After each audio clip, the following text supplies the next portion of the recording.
Dhanasekar is working as a lecturer in Department of Information Technology, Anna University, Chennai. He finished his MCA from Urumu Dhanalakshmi College, Bharatidasan University. He finished his ME in Computer Science and Engineering from College of Engineering, Anna University. His areas of interest are multi-core programming and architecture, programming models, compiler, automata theory, cryptography, and algorithms. He is an expert in subjects like compiler design, formal languages and automata theory, analysis of algorithms. His research area is code generation for multi-core architecture.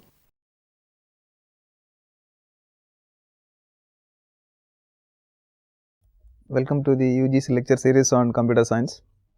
We have the subject that is compiler design, and we are studying the parser. So, parsers can be two types. One is top down and another one is bottom up. The difference is how the parse tree is getting constructed. That is the outcome of any parser. So, if the parse tree is constructed in the top to bottom manner, that means starting from the root level, root node, if you are continuing till we reach branches, that is with leaf nodes in all directions, then we will be calling the construction as top down parser. So, the parsing which is done with the help of this kind of methodology is called top down parsing. And whereas if you do it in the reverse, like starting from the leaf node, if you are proceeding towards the root node, that is by collecting all the leaf nodes and that is constructing the parents and continuously till we reach the root of the entire tree, we will be calling it as bottom up parsing. In the case of top down parsers, we have two that is important parsers. One is the recursive descent parser and another one is called the predictive parser. We have already seen the recursive descent parser, so which is actually implemented with the help of continuously, that is recursive procedures, which means if you are given the context free grammar, we know that there will be variables and terminals, and the variables will be replaced by the corresponding recursive procedures, whereas the terminals will be completely read from the input buffer and they will be compared with whatever is there on the that is the stack. So, what will happen is when there is a match, we will keep on continuing, and every that is variable will be handled by making an appropriate call for the variable. But the drawback with this recursive version is, or recursive implementation is, so the stack is being completely controlled by the that is your OS. So, there is a limitation on that. So, how much can be the that is how many number of recursive calls can be nested or made. So, more the depth of the parse tree, it will be that is highly vulnerable that your stack gets overflowing, and further you will not be able to proceed with the parsing. So, that is a problem with your recursive descent parser, but otherwise as far as the implementation point of view is concerned, so it is very easy to go for that, because we will write the recursive procedures for each and every variable. So, the problem which you are facing in the recursive descent parser could be eliminated, provided we have the stack management by the parser itself rather than leaving it for the language. So, that is the reason we go for a tabular version of the recursive descent parser, so which will be called as the predictive parser. So, I said already there are two different parsers which are constructing the parse trees in a top down fashion. One is the recursive descent parser and another one is the predictive parser. So, the problem with the recursive descent parser is like the stack, and here the stack is managed by the parser itself. So, we can have any size for the stack. Let us see that is what the predictive parser is doing here. It is a tabular implementation of the recursive descent parser as far as predictive parser is concerned, and we know that the stack of activation records is explicitly maintained by the parser rather than just leaving it for the that is the language. And another important thing is we find that it does not need any kind of backtracking. So, that is the predictive parser, which is an equivalent for the recursive descent parser, which was written with the help of completely recursive procedures. So, now if you look at the parser structure or the model, we know that there will be a stack involved, because which is going to be managed by the predictive parser itself, and there is a buffer involved, and the buffer is going to have whatever the string which we want to parse, or which the predictive parser is supposed to parse, and the stack will be having runtime entries. So, it is fully depending upon there is what kind of productions being used for parsing, and there is what kind of terminals are being exposed on the top of the stack, and etc. etc. So, that is the reason why we are having the stack. When you look at the alphabet for the stack, we will be having both variables and non variables and terminals, and at the end of the stack we will find that there is a dollar available. So, the stack is by default initialized with the start symbol of the grammar, but at any point of time we will be having some entries like x, y, z on the stack. And when you are coming to the buffer, see, the parser is actually doing the parsing process, which means that a string is given for you, and the parser will be trying to construct a parse tree out of that. So, for which string we want to parse, or which string we want to construct the parse tree, so that will be loaded into the buffer. So, here we have that is a plus b star c, that is going to be an expression. So, if the parser has been constructed for recognizing the set of all valid arithmetic expressions, then this will give you a parse tree as output. So, now what is the role of the predictive parsing program here? So, we have a parsing table, that is we know that the predictive parser is supposed to work only based on a parsing table. So, which is to be constructed for the given grammar, which we will study later. And once we are having the parsing table, the predictive parsing program, so which will do the process of that is checking what is happening on the stack and what is in the buffer, and based on that, with the help of whatever the entry is made on the parsing table, it will do some job. It can be either expanding or that is ending up the that is with the terminal nodes, etc., etc., and it will produce the output as parse tree as the output. So, this was the overall model of the predictive that is parser. So, it is a buffer. The data structures needed are, so a buffer which is going to be a queue kind of thing, because you can add up more number of symbols at the rightmost end, and the strings will be, or the symbols will be, or the tokens will be read from one end of the that is queue. So, that is the buffer, and the stack which is used for that is as a last in first out data structure, which will be loaded with terminals and variables, and at any point of time, based on whatever is on the top of the stack and whatever is on the current input symbol position of the buffer, the predictive parsing program will look into what is going to be the corresponding entry in the parsing table, and based on that the output will be produced. So, this was the model of the predictive parser. So, now this if you are given a grammar, so we know that first of all the predictive parser, it is going to be a top down parser. Since it is a top down parser, so it should not have ambiguity in the grammar, and similarly there should not be any problem like the left factoring or even left recursion.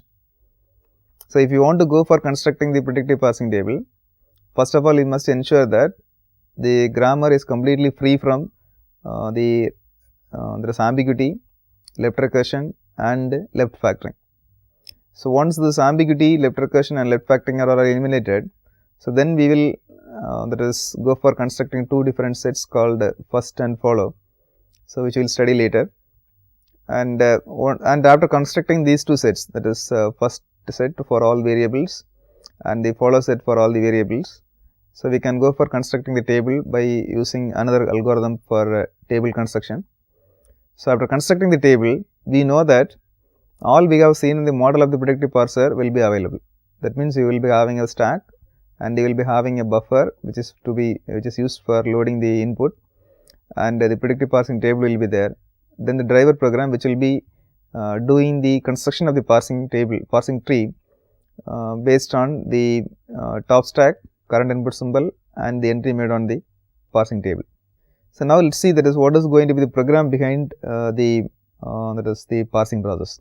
Program behind the parsing process means so given the predictive parsing table, the stack and buffer.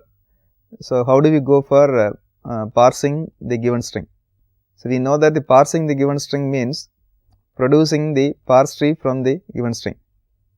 As long as the input string is going to be a valid string from the language of the given grammar, So, we are very sure that, so we will be able to construct a that is parse tree in a successful manner. And the parse tree should be the outcome or will be considered as a valid outcome only if we find that nothing is on the stack and completely all the terminals available in the input buffer are processed. So, if you have anything left out in the buffer when there is nothing on the stack, or when there are more entries on the stack, but nothing else is available on the buffer, in these kind of scenarios, we will say that the parse tree construction has been failed. Or in some case, we may find that there is an entry available on the top of the stack and there is another entry available on the buffer, but we do not find out any matching entry for the top stack and the buffer from the parsing table. So, this is also a case where we find no further progress in parsing process, which means we will not be able to successfully construct the parse tree, that is a derivation tree. So, that will be declared as an error. But if not, there will be a there is a progress in parse tree construction, and that should start once again with the root of the tree, because it is going to be a top down parser construction, and we will continue further until we find that no more entries in the stack and no more entries in the buffer. So, here is the algorithm. So, we have a loop which is iterating for there is continuously as long as the stack has more entries in the that is in it. So, the conditions here are first of all we will assume that the x is going to be the top of the stack. Actually, the parsing process will continue with whatever is on the top of the stack and what is going to be the symbol available on the buffer. So, we assume x as the top stack symbol and a is going to be the next input symbol, that is from the buffer. So, x from stack and a from buffer. So, that you can see from the that is your previous model, here we find that something like x is on top of the stack and a is going to be on the buffer. The reason why we mark the top stack as x is, so it can be either a variable or it can be even be a terminal. But another reason, that is why we are marking it as small letter in buffer is, so everything we are reading from the buffer should be terminals but not variables. So, that is what we denote lowercase letters for buffer symbols and uppercase letters for that is x for that is our stack. So, these are the two entries being consulted to derive the parsing action. So, now what happens here? There are two cases. One is the x can be either a terminal or it can even be a variable. So, this is the first case. If x is a terminal, so what should be done? And the second case is if x is a non-terminal, and what should be done? First, if you find that x is a terminal, so which means that actually the every entry available in your stack should be considered as a pointer to the a node in the parse tree. So, if x is a terminal, we mean that it is a pointer to a node which is labeled with a terminal. So, if it is a pointer to a node which is labeled with a terminal, then it cannot be further expanded. That is going to be a leave node as it is labeled with a terminal. So, what should be done is we would check whether the same terminal is going to be there in the buffer or not. So, first we check whether x is a terminal or not, and the terminal can even be a dollar also, because dollar is going to be there is an additional symbol or extra symbol which is introduced on the predictive parser to mark the end of the string. So, if it is going to be a terminal, we check x is a or not. So, what this a is? Actually, it is the a from the input buffer. So, a is the input buffer and x is the top of the stack. We find x is a terminal, and if x is a terminal, it can even be a also. So, now there is a match, which means whatever is on the top of the stack is same as the current input symbol position. We find that there is a match or there is a progress in the parse tree construction. Since it is going to be the leaf node, then there is nothing else to be entered into the stack as far as that particular branch is concerned. So, we will stop it there. So, that is the reason why we say that pop x from the stack and remove there is a from the input. Suppose if you find that there is x is a terminal and a is also a terminal from the input buffer, but there is no match in between x and a. So, x may be something like b and a may be the there is input symbol.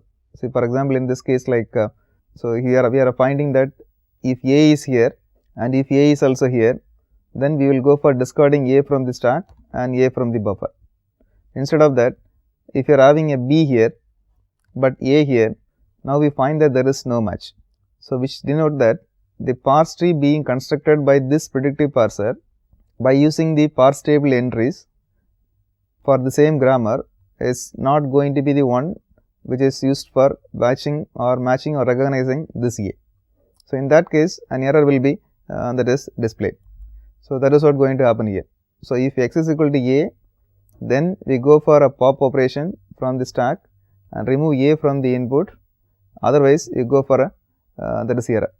So, that is the first case. If you continue with the parsing process, when you find a leaf node and if the leaf node symbol is same as the one which is there in the that is in the buffer, then we will say that we are progressing correctly. Remove the top stack and remove the input symbol from the buffer.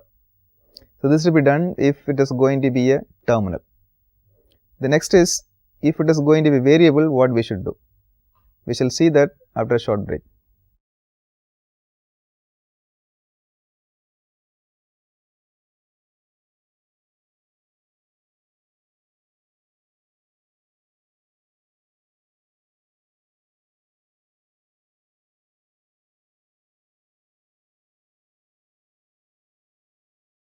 Welcome back. We are seeing the predictive parsing algorithm. The predictive parsing algorithm is using a stack as a data structure and another one is going to be the input buffer, which is implemented as a queue. And we have seen that the stack has the terminals or variables on the top, and whereas the buffer has only the terminal. So, what is the that is first part of the algorithm is you just try to find out whether the top stack is a terminal or not. If it is a terminal, and it should be the same as the terminal from the buffer, and in that case we go for eliminating the top stack from the stack as well as the symbol from the buffer, leaving the process over. And suppose if it is going to be variable, so what should be done? So, that is the next part of your algorithm.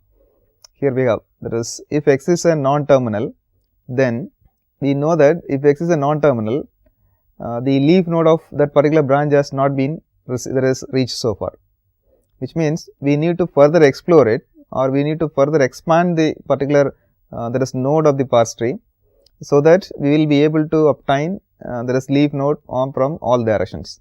So, if x is going to be a non-terminal, then what should be done is, so we are going for the predictive parsing table. The M stands for the predictive parsing table, and we know that the predictive parsing table is indexed by that is a variable as the row index and a terminal as the column index. So, the x is a variable, we know that is x is a non-terminal.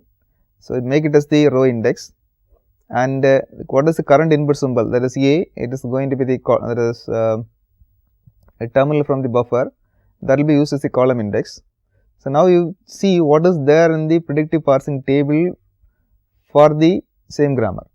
So, the intersection is x comma A, and one important thing here you have to understand is, if the row index is x, every production on the row should be definitely having the left, that is hand side, that is going to be x, and the right hand side we can have anything like y1, y2, y3 etc. up to yk, which means some alpha or beta is there as far as the right hand side of the production for x is concerned, but it is there in the intersection called x comma A. So, if m of x comma A is equal to x derives y1, y2, y3 etc. up to yk, then so the actual meaning of this context is this x is to be expanded further with the help of y1, y2, y3 etc. up to yk. Next, what should be done is, this y1, y2 etc. up to are all siblings, they are all the children node of this x, and further we should once again expand this y1, provided y1 as a variable, or if y1 is a terminal, so it can be matched with the current input symbol from the buffer, and if there is a match, then we can continue with y2 and then continuously expand this y2 or match with the current input symbol, do this for y3 and continuously for yk. So, what is very important is, we need to have an entry for all these y1 to yk on the stack. That is point number 1. Then point number 2 is, after pushing all these into the stack, what should be the next one to be explored? The next one to be explored is, it is y1.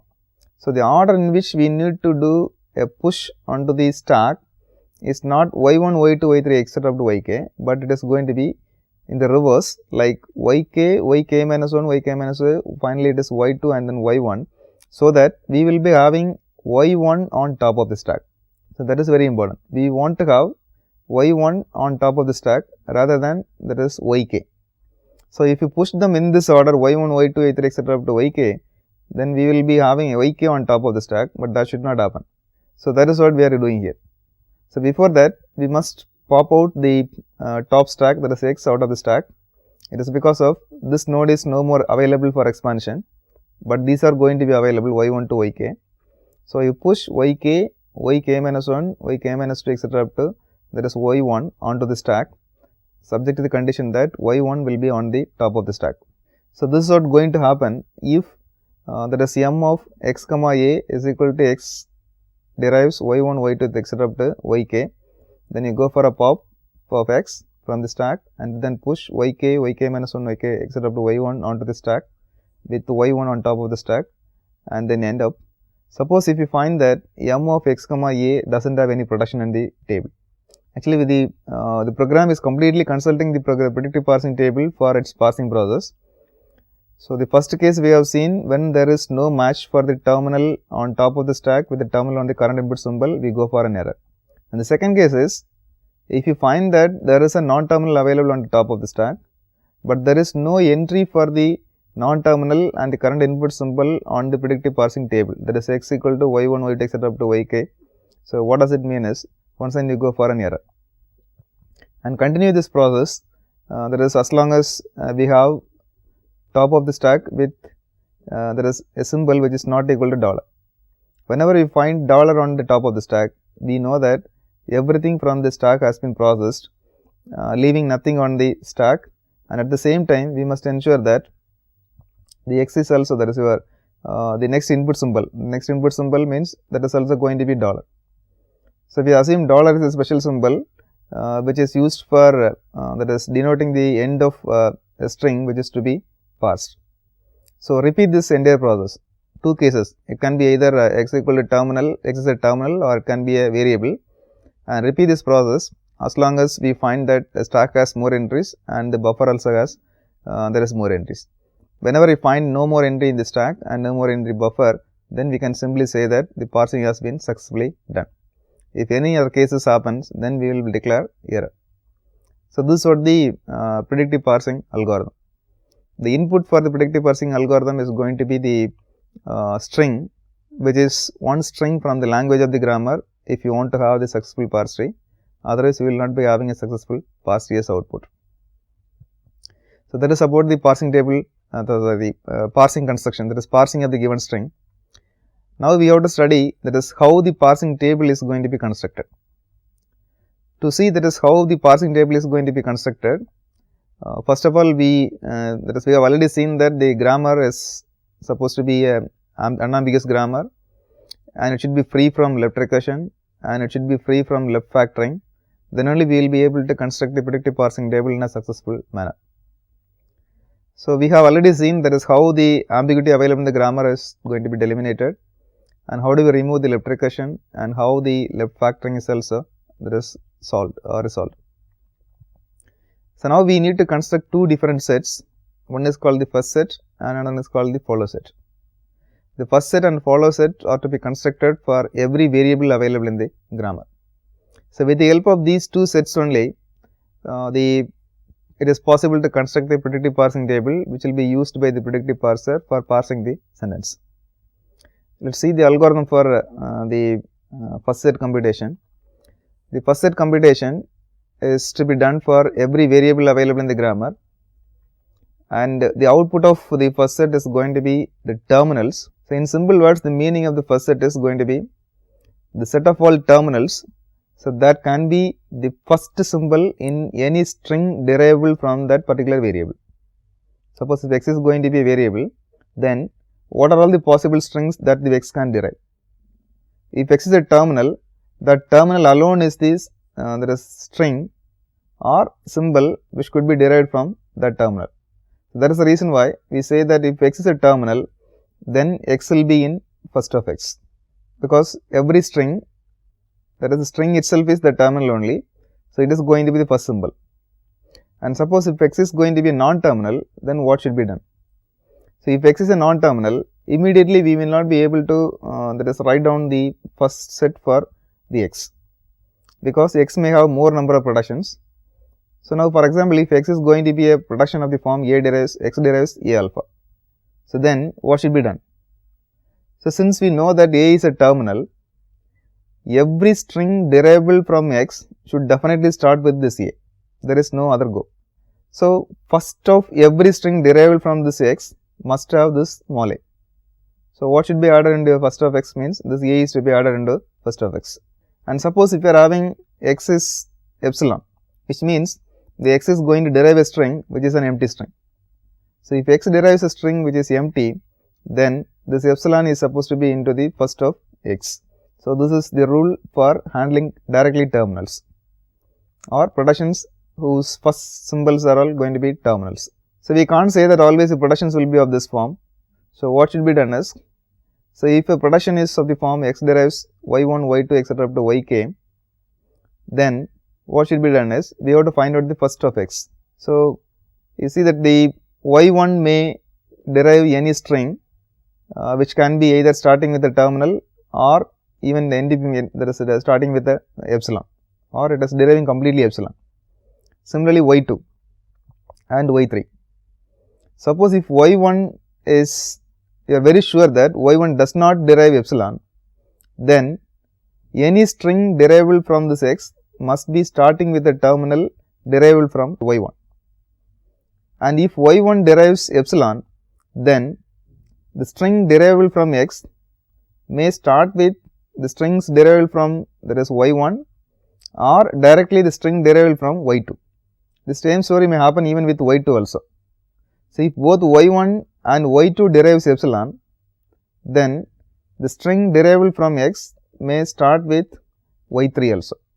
So, if you want to include the first set of, that is x, we have to take the union of first of y1, first of y2 and first of y2, y3, etc. up to first of yi minus 1, such that the condition is up to this I minus 1, they are all capable of deriving epsilon. That means, are going to be the non-terminals, that is your y1, y2, etc. up to y, that is I minus 1 are going to be the non-terminals, and first of all these contains epsilon. So, if first of all these contains epsilon, then we have to take the first of y1, y2, y3, etc. up to that is y I minus 1 and then first of yi. That is what we add every non-epsilon symbols in first of yi to first of x. Suppose if it is going to be all, that is y1, y2, etc. up to that is yk, they are all having that is y, that is your epsilon, then what should be done? That is, if you are not able to find out a j such that first of j has at least the first of it does not have epsilon, then what should be done is include epsilon into that set also. That is, if epsilon is in first of yi, yj for all j varies from 1 to k, then we are going to add epsilon into this first of x. So, this is what the algorithm being used for constructing the first set, and the example here is we have there is e derives t prime and e dash derives plus t e dash. So, in this case, if you want to find out the first set of e, we have to find out the first set of t. If first set of t has epsilon, then we will go for finding the first set of e dash. To find out the first set of t, we go for first set of f. First set of f is going to be opening bracket by the rule number 2 and id by the rule number 3. So, we will be having opening bracket and id into the first of f. Since there is no epsilon on that, we will be having only those terminals into first of t, and that will be in first of e. So, we will be having first of e is equal to open bracket id and first of t is opening bracket id and first of f is also opening bracket id. And looking at there is e dash, we have plus t e dash, that means it is of the rule number 2, which will give you plus as first of e dash, and here epsilon as first of E dash, then star as the first of T dash, and epsilon as first of T dash, and here we are having directly there is going to be opening bracket and then that is ID. So, this was the first set computation. So, finally, we will be having that is first of E is opening bracket and ID. So, what it says is any string derivable from this E, that is actually this E is the start symbol of the grammar. So, we know that every arithmetic expression should start with either an opening bracket or it should be an identifier, provided we do not include the that is unary operator. With the help of binary operators, actually this grammar is handling only binary operators. So, in that case, we are very sure that every expression should start with that is an opening bracket or that is an identifier. That is what we are having first of E is equal to there is opening bracket and ID. Then we are having E dash which will be starting with either plus or an epsilon, and T opening bracket and ID, T dash star and epsilon, and F is going to be opening bracket and ID. So, that is how we are constructing the that is first set. To summarize, we have seen the model of the predictive parser, which is having a stack, buffer and a predictive parsing table, and then we have seen the predictive parsing algorithm also, and how we are constructing the parsing the string with the help of the predictive parsing table, and then we have seen the first set, that is how we are constructing the first set for the all the variables available in the grammar, so that we will be able to use it for the table construction. So, that is about your summary, and the questions. The model of the predictive parsing table is going to be one of the question. Then the predictive parsing algorithm is there, and for a given grammar, after eliminating left recursion and left factoring, how do you compute the first set? These are all the possible questions. So, with this I complete this episode. Thank you all.